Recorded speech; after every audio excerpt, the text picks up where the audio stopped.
നമുക്കറിയാം ബ്രിട്ടൻ പതിയെ ഇസ്ലാമികവൽക്കരിക്കപ്പെട്ടുകൊണ്ടിരിക്കുകയാണ്. ബ്രിട്ടനിലെ പല മഹാനഗരങ്ങളുടെയും മേയർമാരെല്ലാം തന്നെ മുസ്ലിങ്ങളായി പോയി എന്ന് പറഞ്ഞു വലിയ രീതിയിലുള്ള പ്രതിഷേധം നേരത്തെ തന്നെ പല ഭാഗങ്ങളിൽ അവിടെ ഉടലെടുത്തിരുന്നു. ലണ്ടനിലടക്കം വലിയ രീതിയിലുള്ള കലാപം, ലണ്ടൻ ഇതുവരെ കാണാത്ത കലാപങ്ങൾ അവിടെ തുടങ്ങിയിരുന്നു. അത് തീവ്ര വലതുപക്ഷവും പിന്നെ അവിടെയുള്ള അഭയാർത്ഥികളും തമ്മിലുള്ള കലാപമായിരുന്നു. ഇത് അടിച്ചമർത്താനൊക്കെ ലണ്ടനിലെ പോലീസ് വളരെയധികം പാടുപെടുന്ന കാഴ്ചയും നമ്മൾ കഴിഞ്ഞ മാസങ്ങളിൽ അല്ലെങ്കിൽ കഴിഞ്ഞ വർഷമൊക്കെ നമ്മൾ കണ്ടതാണ്. ഈ ഒരു സാഹചര്യത്തിൽ ഇപ്പോഴിതാ വീണ്ടും ഒരു വലിയ പ്രതിസന്ധി അല്ലെങ്കിൽ ഒരു പ്രതിഷേധം ലണ്ടനിൽ ഉടലെടുത്തിരിക്കുന്നു.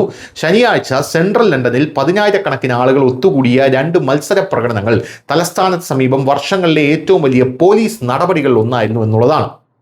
തീവ്ര വലതുപക്ഷ നേതാവായ ടോമി റോബിൻസൺ, യഥാർത്ഥ പേര് സ്റ്റീഫൻ യാക്സ്ലി ലെനൻ എന്നാണ്, ഇയാൾ സംഘടിപ്പിച്ച യുണൈറ്റഡ് ദി കിങ്ഡം റാലിയിൽ യൂണിയൻ ജാക്ക് പതാകകൾ വീശിയും ഞങ്ങൾക്ക് സ്റ്റാർമറെ പുറത്താക്കണമെന്ന് ആക്രോശിച്ചും വലിയ ജനക്കൂട്ടമാണ് പങ്കെടുത്തത്. ഇവരുടെ കയ്യിൽ കുരിശുണ്ടായിരുന്നു എന്നുള്ളതാണ് മറ്റൊരു പ്രധാനപ്പെട്ട കാര്യം. അതായത് യേശു ക്രിസ്തുവിൻ്റെ കുരിശ്.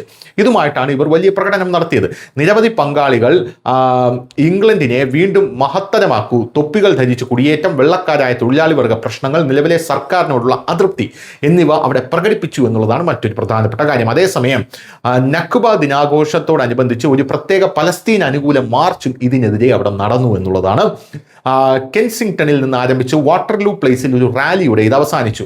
സ്വതന്ത്ര പലസ്തീൻ, വിഭജനത്തിന് മുകളിലുള്ള ഐക്യം എന്നീ വാക്കുകൾ എഴുതിയ പലസ്തീൻ പതാകകളും പ്ലക്കാർഡുകളും പ്രകടനക്കാർ വഹിച്ചു. പലരും ഈ പരിപാടിയെ വംശഹത്യയ്ക്കും ഫാസിസ്റ്റ് വിരുദ്ധതയ്ക്കുമെതിരെ വിശേഷിപ്പിച്ചു.